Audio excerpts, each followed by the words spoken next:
actions tasked by the EO, including using the Defense Production Act to compel developers of the most powerful AI systems to report vital information. And they have drafted a proposed rule to compel U.S. cloud companies to report on providing computing power to foreign governments. President Biden's directive to his team has been to move fast and fix things. In just 90 days, the Biden-Harris administration has taken the most sweeping actions of any country to harness the promise of AI while putting in place strong guardrails to protect against the risk. 15 years ago, then President Obama signed the Lilly Ledbetter Fair Pay Act into law, marking a victory in the fight for equal pay. To build on the progress we've made under this law today, President Biden announced new actions to advance pay equity for the federal workforce and employees of federal contractors. These new actions will help pay millions of workers fairly, close gender and racial wage gaps, and result in tangible benefits for government workers. These policies are good for workers, our economy, and American families. They advance pay equity and strengthen the economic security of women across the country. And the president remains committed to building on this work. And finally, I have two shout outs in the room. First, I want to introduce you all to Sam Michel, who is joining us in the briefing room today. He has been loaned to us from USTR. I want to personally thank the administrator for allowing Sam to be with us while Emily is on maternity leave. He'll be, of course, acting Deputy Press Secretary while she's out. We hope you take a moment to come to the back, come to Lower Press, and say hello to Sam. We're very, very happy to have him for these next couple of months. And one more shout out, we want to congratulate Doug Mills on becoming a grandfather. Congratulations, Doug. And welcome you back to the briefing room. I know you've been gone for some time, and we are really excited to have you back. And again, congratulations. We have missed you, my friend. And finally, I'm going to give it over to Admiral John Kirby, who's going to give an update on the Middle East. Admiral? Afternoon, everybody. I know there's a lot of interest, and rightly so, in the attacks, that attack that our troops faced over the weekend in Jordan, an attack that claimed 3 of their lives and sent more than 30 of them to the hospital, some with serious injuries. So I just want to make a few points right at the top. First, the President and the First Lady, as well as everyone in the administration, send their condolences to the family of those who were killed. No Blue Star family ever wants to become a Gold Star family. And sadly, there are now 3 more families on that roster. It's hard to imagine the grief that they're feeling right now and that they will feel for the rest of their lives.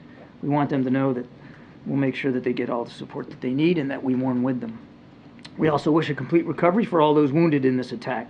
They are receiving and will continue to receive the very best medical care that the military can provide them. Second, these troops were conducting a vital mission in the region aimed at helping us work with partners to counter ISIS. And even as the Defense Department gathers more information about the attack, that mission must and will continue. Third, the counter-ISIS mission is separate and distinct. Indeed, it has been long-standing and unrelated to our efforts to support Israel and to prevent a wider conflict in the region. We do not seek another war. We do not seek to escalate. But we will absolutely do what is required to protect ourselves, to continue that mission, and to respond appropriately to these attacks. Now, I know the first set of questions I'm going to get are, well, what does that look like? What's appropriate, and what response options is the President considering? I hope you can understand why I'm not going to telegraph any punches here from the podium, nor will I get in front of the President or his decision-making. He's met twice with his national security team, yesterday and today. He's weighing the options before him. As he said yesterday, we will respond. We'll do that on our schedule, in our time, and we'll do it in the manner of the President's choosing as Commander-in-Chief. We'll also do it fully cognizant of the fact that these groups, backed by Tehran, have just taken the lives of American troops. And I think I'll leave it there. Now, quickly, just on one other topic. Over the weekend, National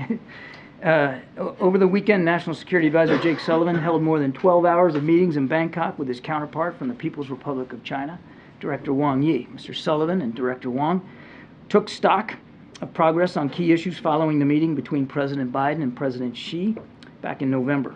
Now, that includes discussing efforts to resume military-to-military communication, which has occurred, addressing artificial intelligence, safety and risks, and advancing bilateral counter-narcotics cooperation. In fact, the launch of a working group on counter-narcotics will begin tomorrow in Beijing. Our delegation will be led by Deputy Homeland Security Advisor Jen Doskell.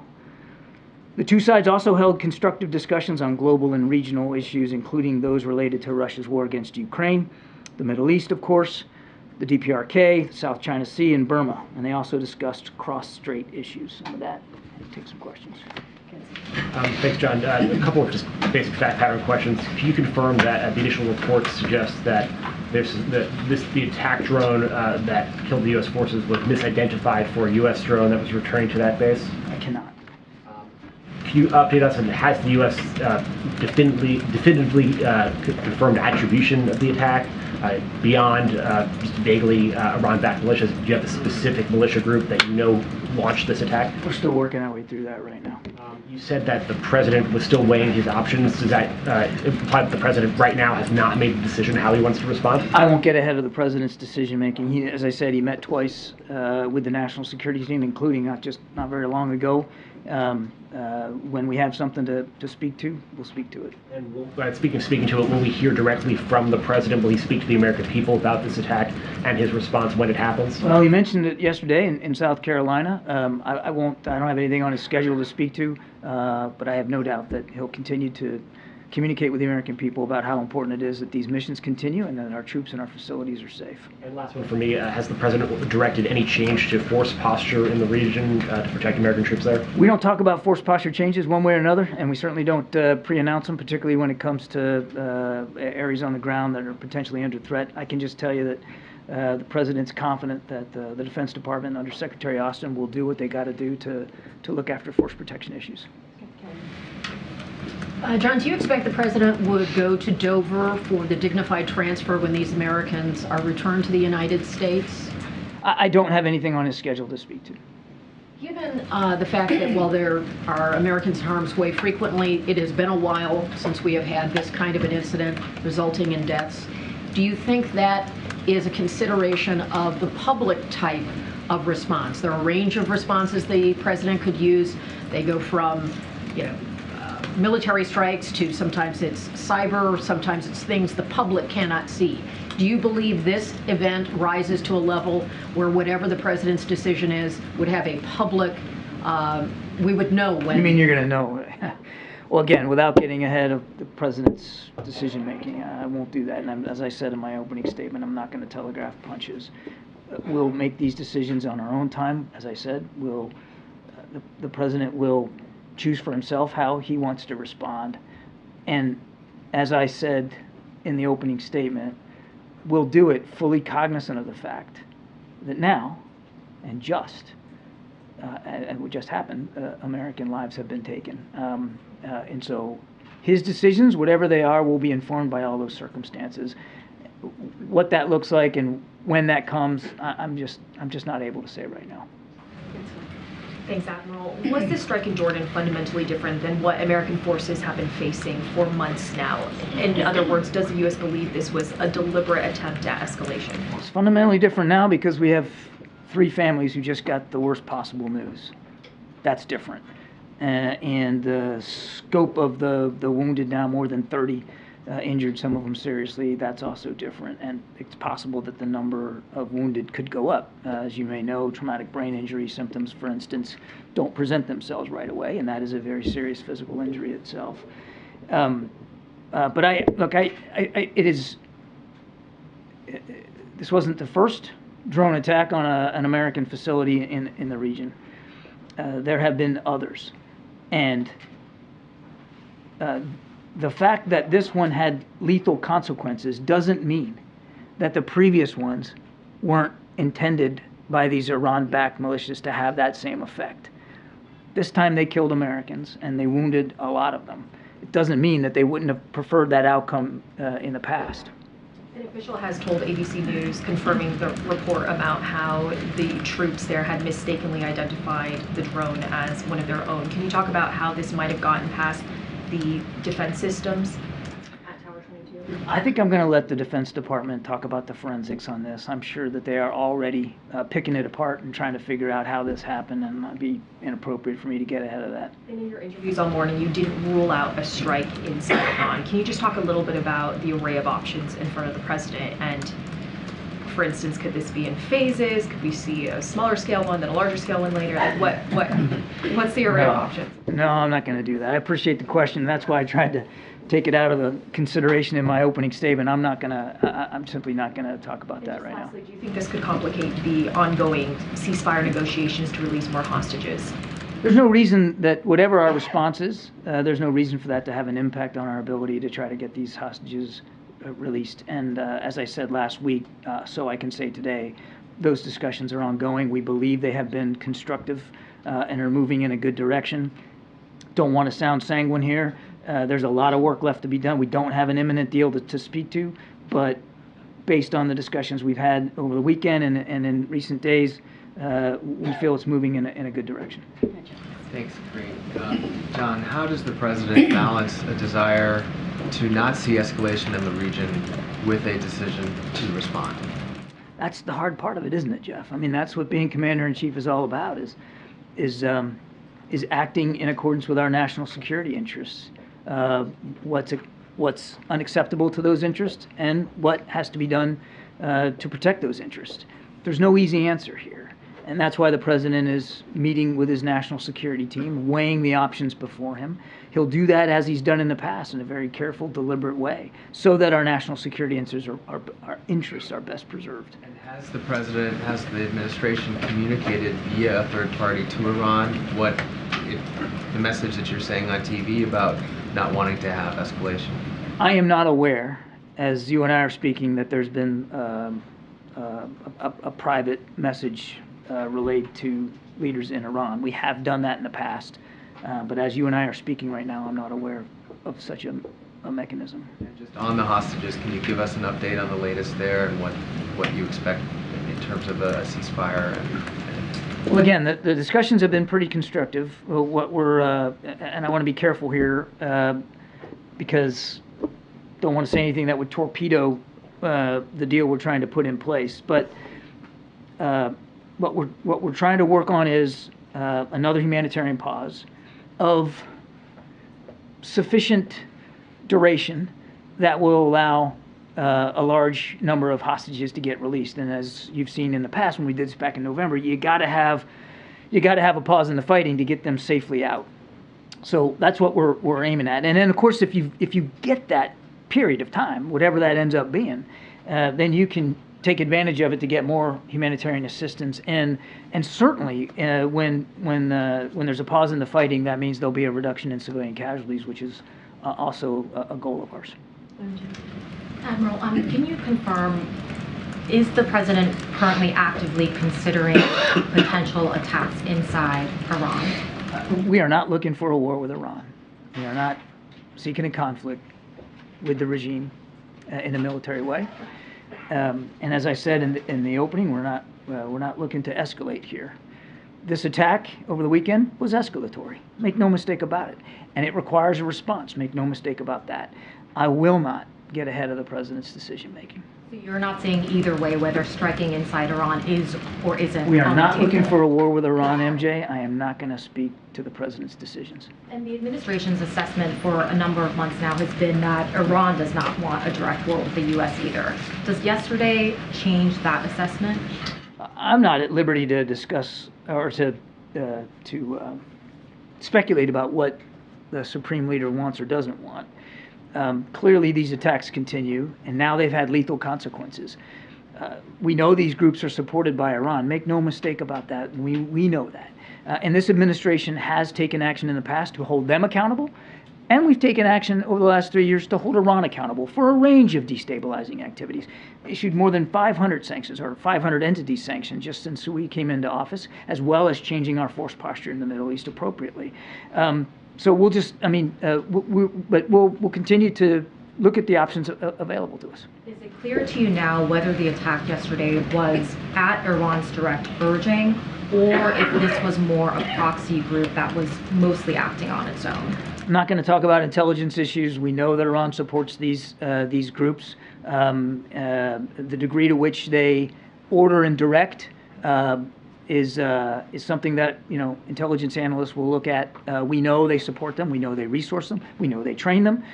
We know that they're certainly not discouraging these attacks, whether it's attacks by the Houthis, what Hamas did on the 7th of October, what Hezbollah has proven capable of doing, and now, of course, what these militia groups continue to do in places like Iraq and Syria, and now Jordan. And just one last one on the UNRWA controversy. Israel says that they have information about 13 employees who were connected to the October 7th attack.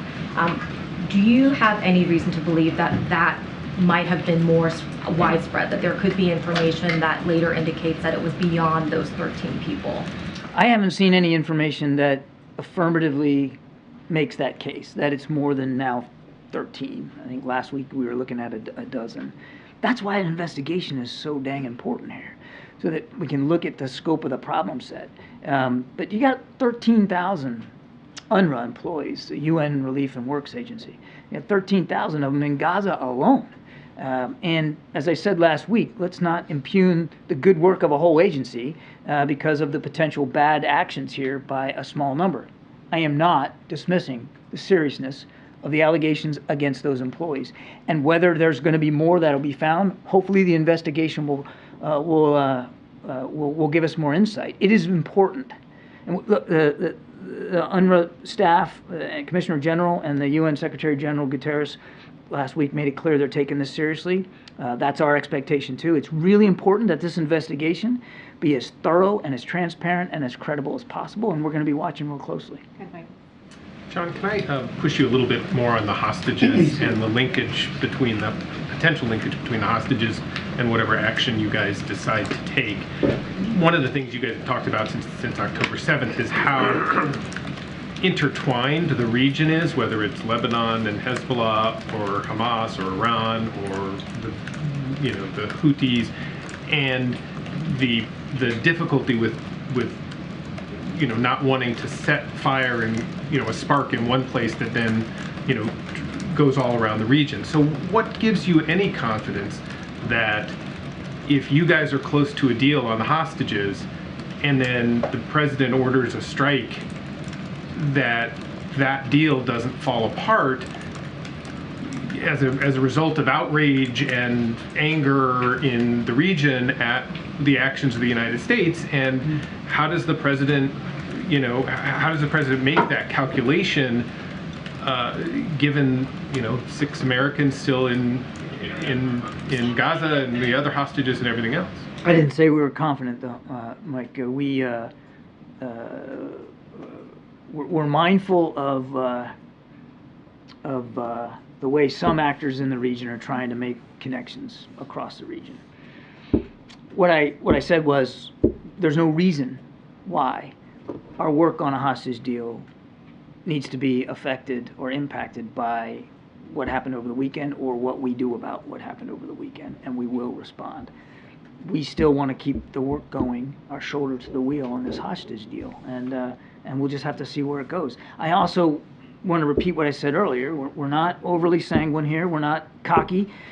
We understand there's a lot of hard work ahead, and that work ahead of us diplomatically certainly might be affected by events elsewhere in the region, not just what happened in Jordan and what might come as a result of that. But there's no reason why it should, and that's why we're going to stay at that task.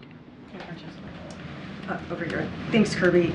Given these deaths, does the White House acknowledge that the previous retaliatory strikes that it has taken in the region have been ineffective at protecting American troops? The strikes that we have taken in the past have definitely had an impact on degrading and disrupting the activities of some of these groups. Clearly, they have decided to keep conducting those attacks, and now it's had lethal consequences for American troops. And so we will weigh an additional set of options before us. The president will make his decision to respond appropriately. The attacks need to stop. Does the president have all the legal authority he believes that he needs to respond to these attacks? Yes. What is the legal basis? Article 2, Constitution, Commander-in-Chief, self-defense of our troops. Doesn't believe he needs additional authority from Congress. The president has the authority to take the action he needs to protect our troops and our facilities overseas under Article 2. Thanks. The president faces a great deal of political pressure here at home, with the Republicans, for example, calling for direct strikes on Iran. Does the president feel that pressure, and how much does that pressure weigh on his decision making? The pressure the president's feeling, if you want to call it that, is to make sure we can continue to protect and defend our national security interests in the region. First and foremost, his mind is solidly, as I put in my opening statement, on the families of those who just got the worst possible news you can, and troops that are in the hospital trying to recover. Number 2, on the vital mission sets that our troops are performing across the region, in this particular case, a counter-ISIS region. That's the pressure he's under, to make sure that those troops get the support that they need, get the resources they need, and that the mission is able to continue, and that our national security interests in the region, which are wide and varied, are preserved and protected. Just one other thing, if I may. You said earlier that this attack was escalatory, but the United States doesn't want a war. Do you believe that Iran wants a war? That's up to Iran to decide, and for Iran to speak to. I can't, as I said earlier, speak for the supreme leader. I wouldn't do that. Clearly, there's a calculus by at least the IRGC that conducting these attacks is worth the risk that they're taking. We obviously are going to keep working to change that calculus. Thank you. So NATO Secretary General Jens Stoltenberg is in Washington. What are you hearing from the NATO allies? Are you sharing with you any concern about the possibility of a wider war? You talking about the Middle East? Yeah, we're glad the Secretary General's here. I think he met with Secretary Austin this morning. I know he's meeting with Jake Sullivan today. Lots on the agenda. I won't speak for our allies or the Secretary General. I think it's safe to say that many of our European allies certainly share our concerns about what's going on in the Middle East. I mean, my goodness, many of them are participants, willing participants in our coalition in the Red Sea to protect shipping there. So clearly they have concerns about that, and I have no doubt that Secretary General will raise those issues with Jake and did raise it with Secretary Austin. Another question, if I may, about the UN Agency for Palestinian Refugees. Several American allies are suspending their aid to the agency, but others are saying, okay, we can't cut off money right now amid warnings of famine, the collapse of the health system, and so many Palestinians displaced. The agency is saying that it will run out of money very soon. Do you fear that suspending the American aid to this agency is going to deepen the humanitarian crisis in Gaza? Do you have a plan B, an alternative to bring aid to the Palestinians? I think a lot of it's going to depend on what the investigation finds and what accountability measures and corrective measures UNRWA is willing to make as a result of what happened. I mean, these are serious allegations, even though it's a small number. Percentage-wise of the 13,000 are on the ground in Gaza. I mean, this is serious, and they are taking it seriously. So let's see where the investigation goes. We understand that they are very, very dependent on donor contributions, and the United States has been the leading donor for many, many years. We have suspended our contributions to UNRWA pending the results of this investigation. All the more reason that, as I said, this investigation be credible, transparent, and thorough, and frankly timely. Thanks, John. And thanks, Karine. I wanted to ask about the border. President Biden talked about shutting down the border on the basis of national security. Are there not steps that he could use under executive authority to some measures to kind of seal some of the border efforts? He has said he's willing to use executive measures, and you know, if he gets the bill passed, if he gets border funding, and it includes those authorities, he'll use those authorities. Why not? Why wait till Congress? Why not? We need legislative support for border security measures, and we need the funding to be able to put in place border security measures that the president can utilize. He has done some things like putting U.S. troops down there to alleviate some of the responsibilities or administrative responsibilities of Border Patrol, but we need this funding. And if I could ask about Venezuela, is the president considering any steps to take against Venezuela, whether it's tightening sanctions, regarding the High Court's decision to uphold the ban on the only viable opposition candidate posing a challenge to Maduro? The Maduro regime, when they signed on in October down in Barbados, made some commitments about opposition political parties, about free and fair elections, and what all that meant. And they haven't taken those actions. Now, accordingly, they got till April to do so. So we have options available to us. I'm not going to preview any of those at this time, but we certainly have options with respect to sanctions and that kind of thing that we could take. They've got till April. They need to make the right decisions here and allow opposition members to run for office and release the political prisoners that they're holding right now. Thank you. Admiral, so the U.S. is backing Israel annihilating Hamas, which is an Iranian proxy. Why isn't the U.S. doing the same thing with other Iranian proxies, like the one in Iraq, the one in Syria, which resulted in the death of the 3 servicemen, and down the road maybe in Yemen? Why is there's not a consistency? Hamas violated a ceasefire that was in place, slaughtered 1,200 people, basically started this war against Israel. We're going to support our ally and our partner Israel as they fight this war. We are not. Go back to what I said in the beginning. We're not looking for a war with Iran. And already at war with Iran. Isn't that clear? We're not looking for a war with Iran. And can you? John, I just want to clarify 2 of your previous answers in this briefing.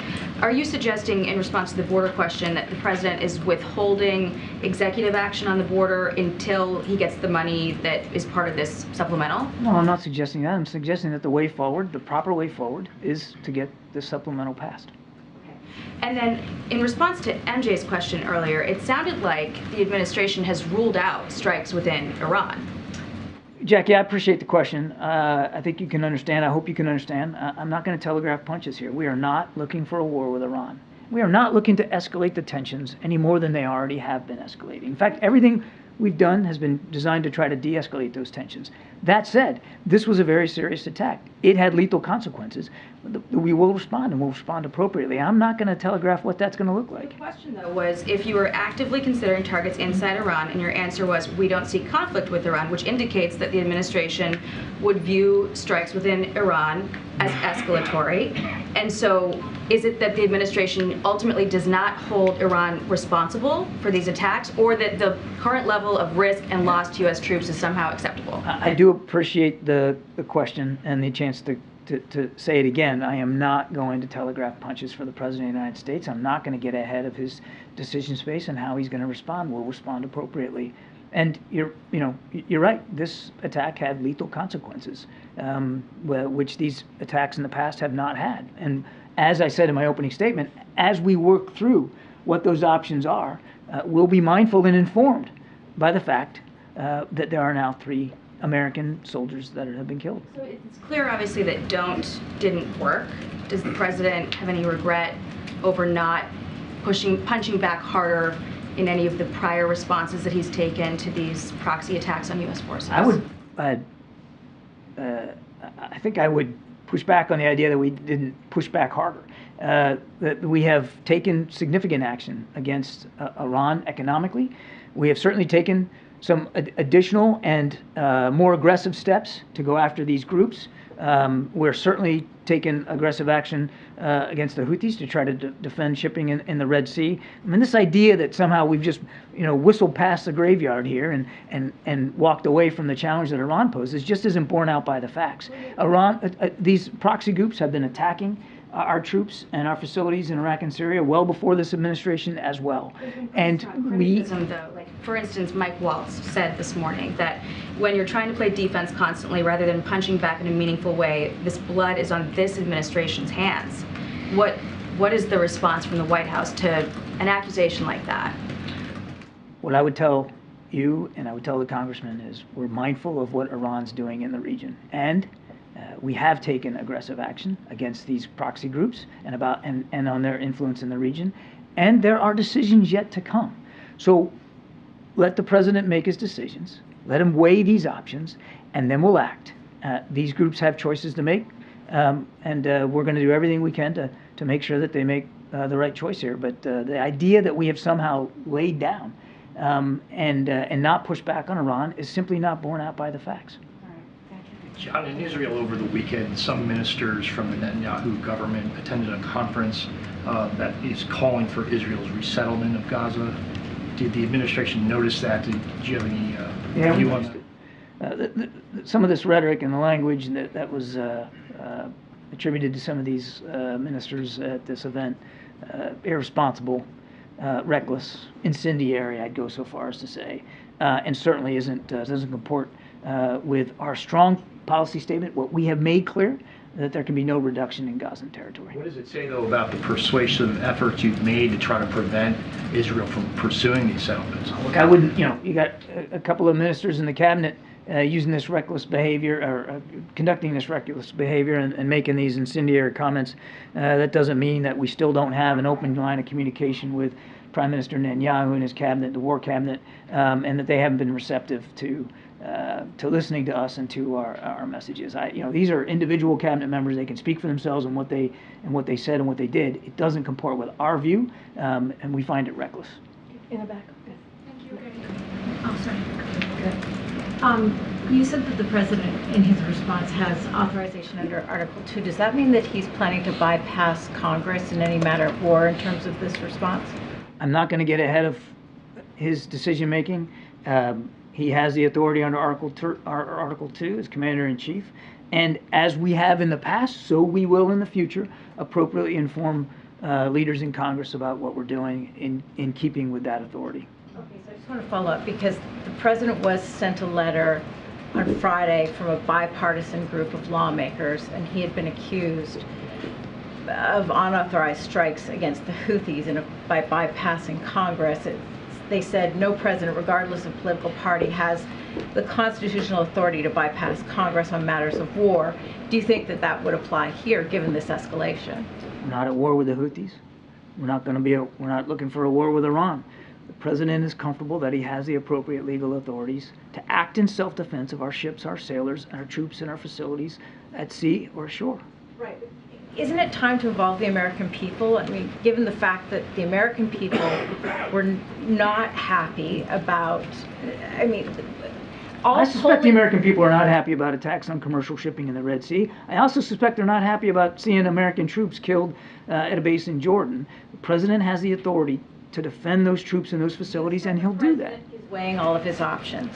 This is an election year. Is the president looking at his polling when he's weighing all of these options? Is the president looking at what? My goodness, that's a heck of a question. He's not looking, ma'am, let me just stop you right there. Let me finish my question. Commander-in-Chief is not looking at polling or considering the electoral calendar when he's defending. How they feel about the war on Gaza? Oh, now can I answer the question? He's not looking at political calculations or the polling or the electoral calendar as he works to protect our troops ashore and our ships at sea. And any suggestion to the contrary is offensive. Is he looking at the polling with respect to, Ma'am. does the American public want a broader Middle East conflict when he weighs his political decision making? Ma'am, I've answered that question. Okay, let's go. You didn't answer that question. Is he weighing that? He is not concerning himself with the political calendar. The American public have the opportunity to weigh in on whether they want Made in America stamped on the bombs that are going to be dropped. We're going to move on. Go ahead, Phil. Thanks, Karine.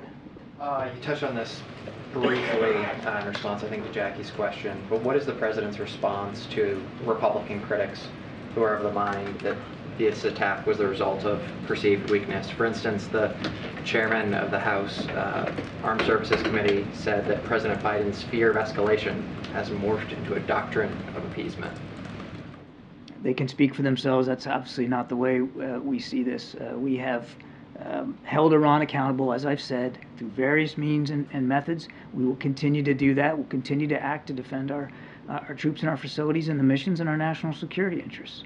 And then a follow-up on the border. The terms of the Senate deal that are under discussion would give DHS expulsion authority if border encounters hit an average of 4,000 a day over the course of a week. Does the president consider that threshold of daily encounters a crisis? I'm not going to negotiate in public. I'm just asking, of course. You're asking me about a specific provision that you allege is in the deal. And as Karine has said many, many times, and she's absolutely right, we're not going to negotiate here in public or what's in or what's not in this deal. Setting aside the deal in question and waiting for more details to come to light, is there a number in particular with regards to border crossings that the president would see as a crisis? The president himself has talked about the fact that there's a crisis going on at the border and the numbers are too high, and we're going to do what we have to do regionally, not just with our own border patrol, but regionally with Mexico and other countries to see if we can get that number down. Thanks, sir. A question on Venezuela. My colleagues are reporting that the administration will restore sanctions on the country's energy sector if opposition candidates are not allowed to run. If Venezuela were to lift that ban, would the U.S. not take the options that you were referring to earlier? A lot's going to depend here on what Maduro and his regime do. They've got till the spring to honor their commitments, the commitments they made back in October, to allow opposition parties and opposition candidates to run freely as qualified for president and to release political prisoners. They've got the they've got decisions they have to make before we weigh what decisions we'll take. John? Thanks a lot, Karine. John, the Iranian Foreign Ministry has denied any involvement in this drone strike in northeast Jordan. What's your response to that denial? They support these groups. They resource them. They provide them weapons. They train them. They certainly aren't discouraging these attacks. Now, to what degree it was directed out of Tehran, I can't say. And I wouldn't get into intelligence assessments one way or another, but clearly they continue to support these groups. So clearly there is a responsibility that appropriately needs to be laid at the feet of leaders in Tehran. And then you also said the president is consulting with his national security advisors in terms of what steps he may take in response to what happened on Sunday. Will the president also reach out to congressional leaders just to consult with them? Will he reach out to, for instance, as we have in the past, so we will in the future. We will do appropriate notifications with leaders in Congress, as we have just in the recent past. We'll continue to do that appropriately going forward. Last question. Yes. Thank you, Karine. Thank you, Mr. Kirby. Two questions. The AP is reporting that apparently there was a confusion between this enemy drone and another drone that has been launched out of this U.S. installation.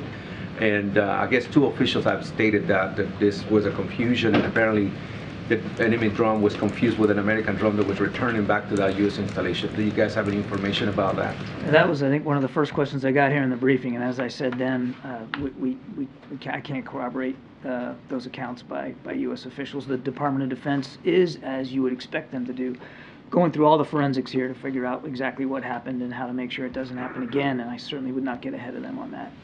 Just going back to the Venezuelan subject that we've been discussing.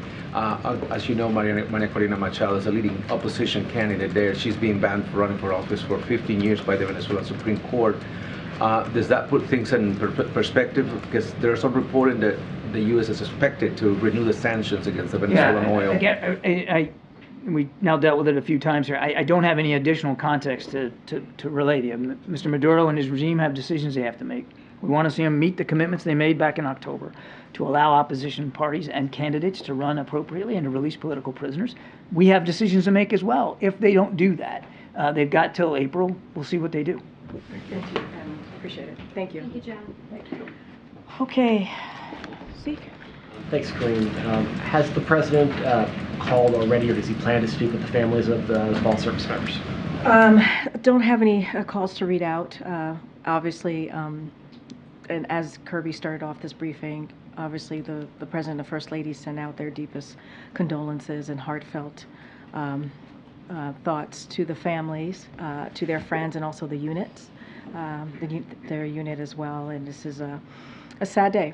Yesterday was a very, very sad day for not just their family and the units and the friends, but also the American people. And so obviously we continue to mourn with them. Once we have more to share about a call or outreach, certainly we will let you all know. And the president's scheduled to travel tomorrow on some political travel to Florida. Does he plan to keep that, or is he going to stay back in Washington to consult with his national security team? So the president will continue his travels tomorrow to Florida. It's a political travel. So any specific questions you may have, I know you're not asking me. Yeah, I know you're not asking me that. Obviously, the campaign will answer those questions about the particular travel tomorrow. The president has been, I think the Admiral started off the briefing saying that the president met with his national security team, including Secretary Austin, this morning, and continues to stay focused on what's going on, obviously, in the Middle East, and continues to stay updated. Just don't have anything to share beyond that. And why is he going to continue traveling, doing political travel in the midst of this? Well, as you know, and you hear us say this all the time, the president is present wherever he travels, wherever he goes. It doesn't change in this instance. Obviously, what we saw happen yesterday in Jordan to our service members it's a sad day. It's deeply troubling. And you heard the president yesterday in South Carolina. I know you were part of the pool that was traveling with him this weekend. He said, we shall respond, and he means that. Obviously, we're not going to telegraph what that's going to look like, and the president's going to make that decision. Just don't have anything else to share, but he can be president. He was able to speak to that in South Carolina at a political event and made sure that he lifted up the 3 souls, as he said, who were lost yesterday. And so he can certainly be able to deal with an issue like this, a very important one, obviously, anywhere that he is. And then lastly, from me, is the administration contemplating any changes to the supplemental funding request for additional needs for security for American troops in the region after this incident, or the potential response to Somebody was coughing, so I missed the beginning of your question. I apologize. Changes to the supplemental? In light of recent events, will more funding be needed? Oh, I see. So look, I don't have any changes to the supplemental. Obviously, the president back in October put forth his national security request, which is obviously an emergency request, as presidents tend to do. I don't have any changes to that.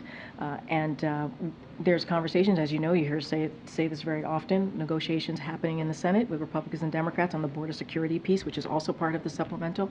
And we want to see that, obviously, the supplemental pass in its fullness in what the president put forth in October, and that's what we're working towards. Thanks, Karine. On the immigration negotiations, over the weekend, former President Trump urged his party to reject the deal. He said it's a very bad bill and it's okay. He said, please blame it on me. I wonder if I can get your reaction to that. So what I will say is this. You've heard the president. You've heard the president loud and clear. Congress needs to act. They must act.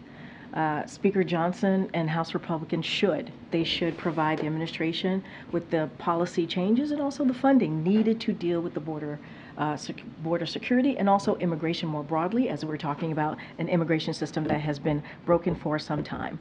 And let's not forget, I mean, this is the thing, right? What the senators of both Republican side and Democrat side have been talking about, what they're dealing with, the bipartisan agreement that they're coming forward with, are things that House Republicans have said, and Republicans more broadly said they wanted. They have said over and over again, this is what they want to see. They want to see tough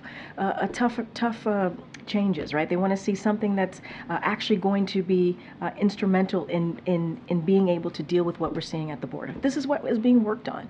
This is what is being worked on right now. And so if Republicans are serious, if they are serious about addressing the situation at the border, if they are serious about addressing the security at the border, if they are serious about really changing real policies and coming up with policies that's going to make a difference and putting forward resources, then they would be part of getting this bipartisan agreement passed. This is exactly what they've been asking for, literally what Republicans have been asking for. And now here it is. It's coming to fruition. It's being discussed. There's potential bipartisan agreement. That's what the American people want to see. 75% of the American people have said that they want this issue to be dealt with. An issue that, again, that they have been for years. So they should get on board. They should get on board and help the senators get this done. Why do you believe Republicans haven't gotten on board? That's for a speaker. This is for the speaker to speak to. He's been very vocal about this. The speaker seems to want to make this a political football, right? It's like a hot potato. They don't want to hold on to it. But this is exactly what the senators are talking about as it relates to the border security. Coming up with a bipartisan agreement is exactly what they've been talking about.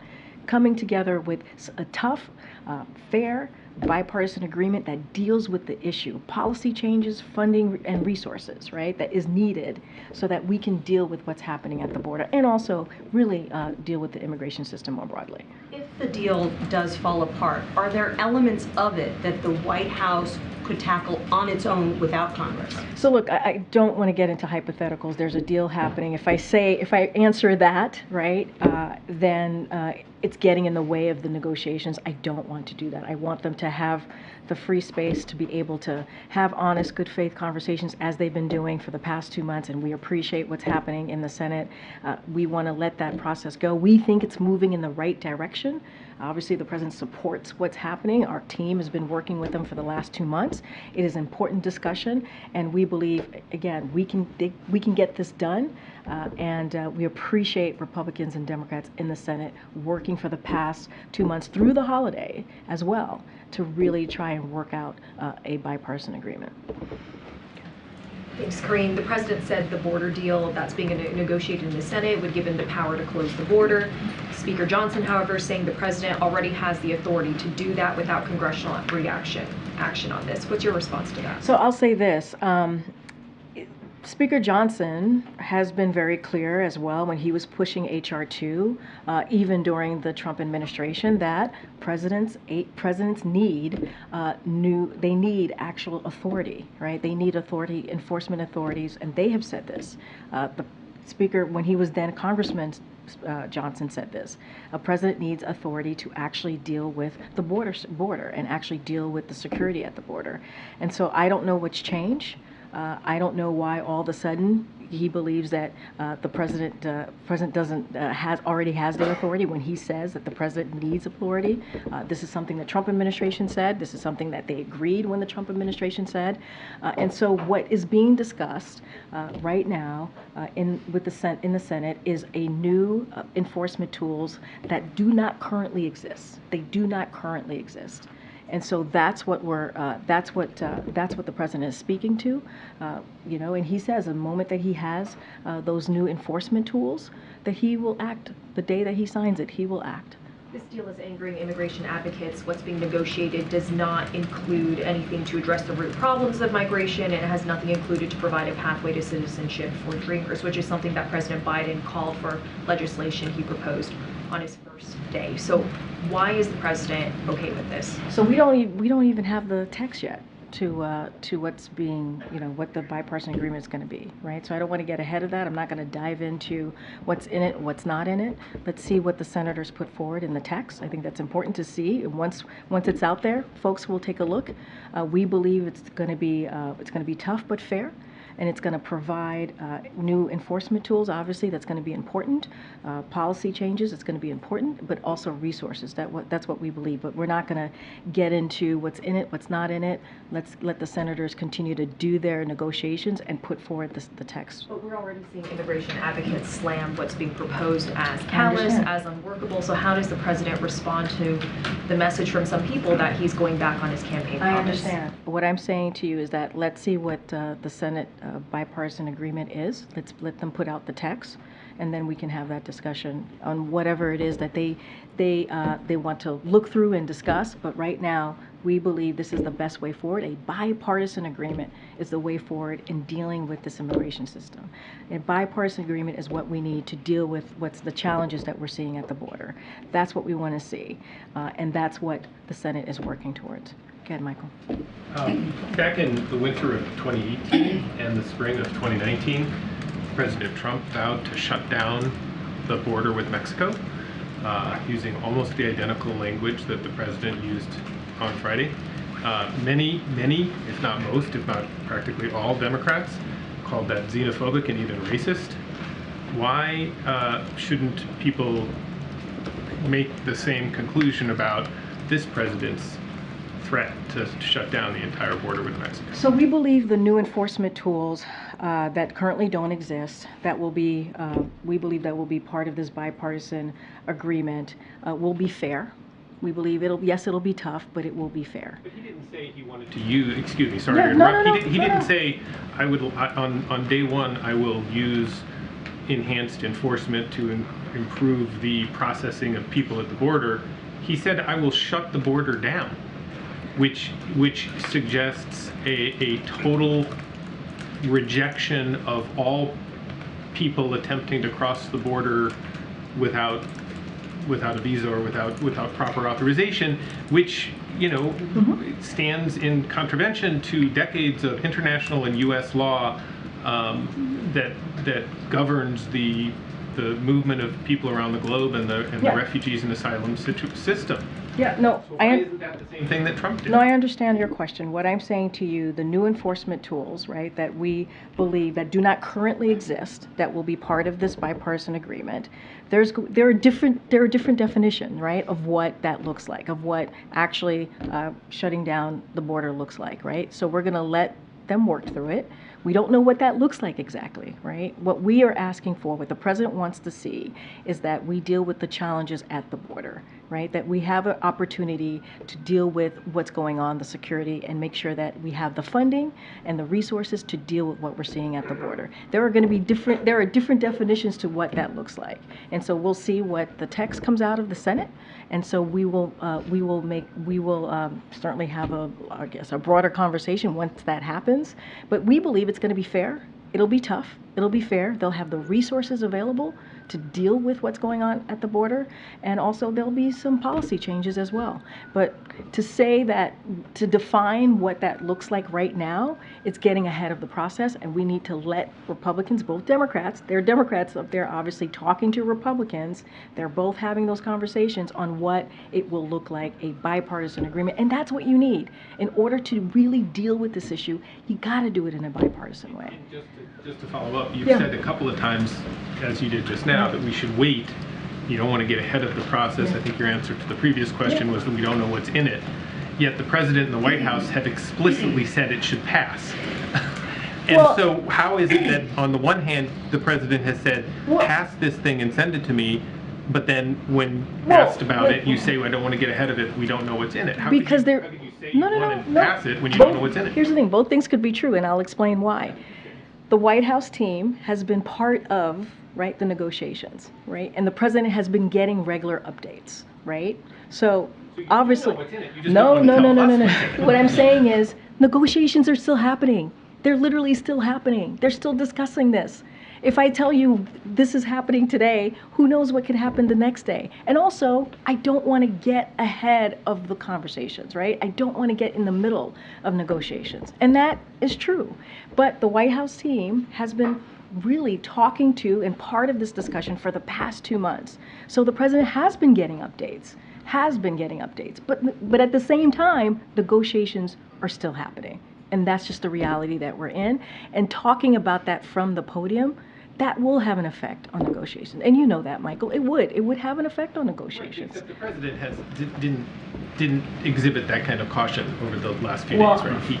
For me, from here, I have to exhibit that type of caution. And the president is the president, right? And he wants to give confidence to the American people that he believes this is going to be, yes, it's going to be tough, but it's also going to be fair. And we have to, in order to deal with this situation, and it'll be a historic, if it gets done, this will be a historic deal. But, you know, we have to get this done in a bipartisan way. We truly do. Go ahead, MJ. Karine, the families of some of the American hostages are back in Washington this week. Is the president willing to meet with them again? I don't have anything to read out. As you know, Jake Sullivan, the president himself, Secretary Blinken, have met with the family of the hostages in the past. Just don't have anything to read out on his schedule at this time. And just we reported last week that the president had met with some of the ceasefire advocates backstage at the UAW conference. I wondered whether this is a kind of conversation that the president is willing to have more of these kinds of conversations going forward, given the immense pressure that he is facing from advocates calling for a ceasefire, calling on him to support a ceasefire. Yeah, so, you know, it's hard to say if he's going to have regular conversations. Look, the president, it's not the first time that the president has had conversations with protesters from whatever side certainly of the issue that they're on. The president, he says this all the time, he's the president for all Americans. That's something that he believes. He's always willing to hear people out. And he believes, and we've said this before, when it comes to protesters, Americans have the right for their voices to be heard, just as long as they do it peacefully. And so hearing that, you know, what the president speaking to protesters, that's who he is. He's going to listen to Americans and hear what they have to say, just as long as they do it peacefully. I just don't have anything else to read out. Do you have anything you could share just from his end, how he spoke to these ceasefire advocates? I don't have anything to read out. Gotcha. Is the White House tracking the latest developments with Evergrande, the Chinese real estate company that Hong Kong is now ordering it to be unraveled, and the implications that will have for the Chinese economy and potentially the global economy? So I've seen those reports. I just don't have anything to share on the president, where the president is on being briefed about that. If his econ team is watching it and has a view on it, we'd love to hear it. We will make sure we get back to you on that. Go ahead, Ed.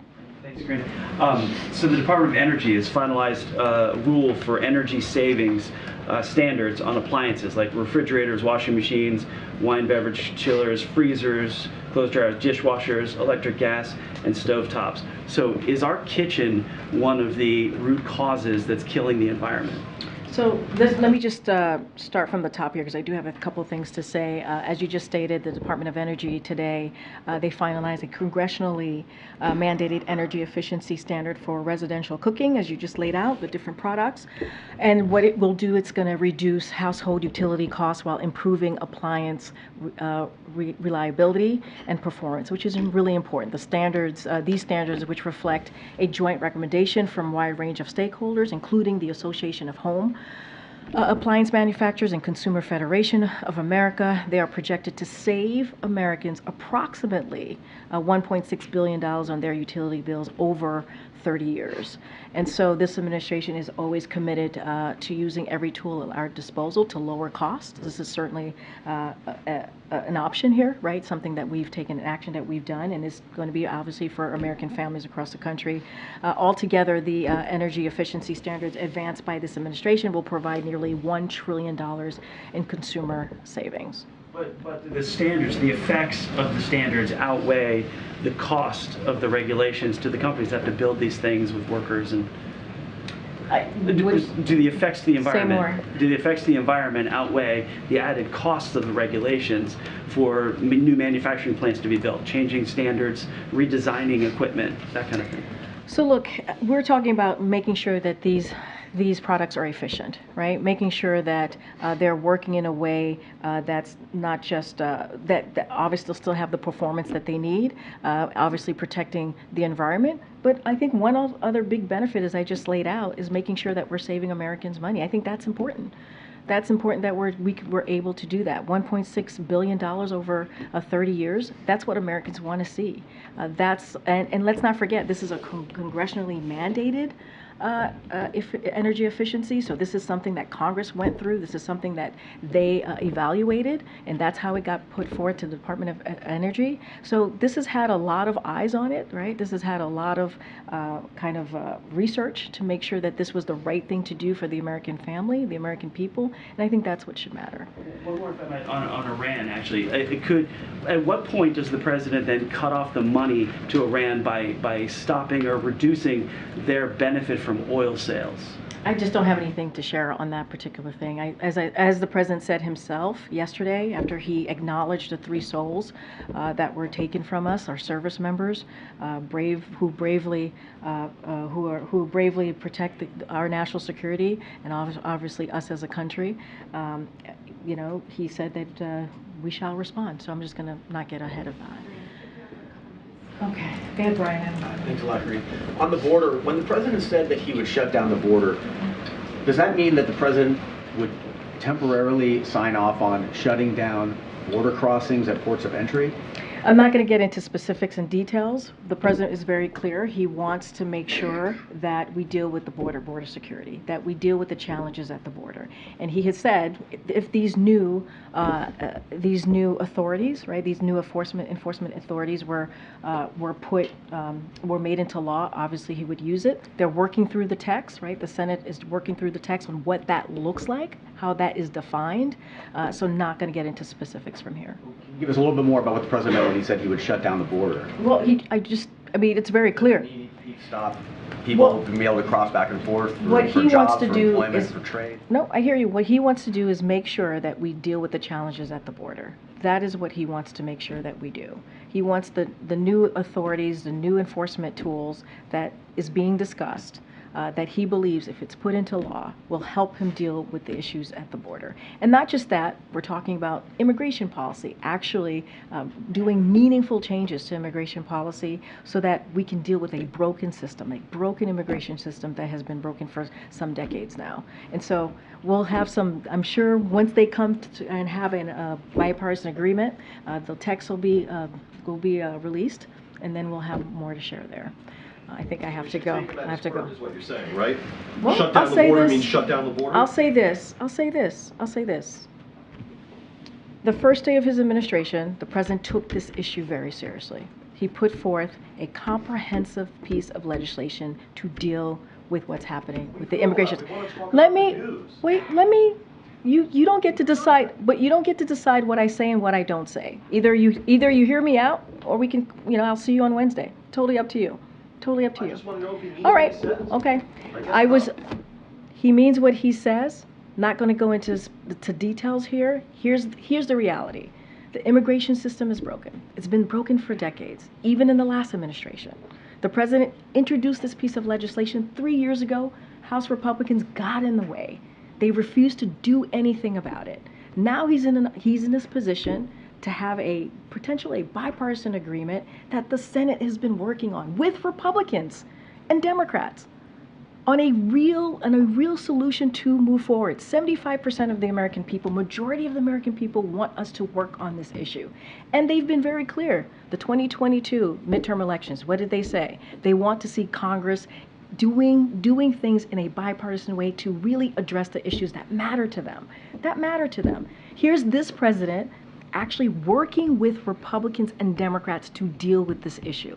That's important. And I think that's what the American people care about. I'll see you guys on Wednesday. Thank you so much.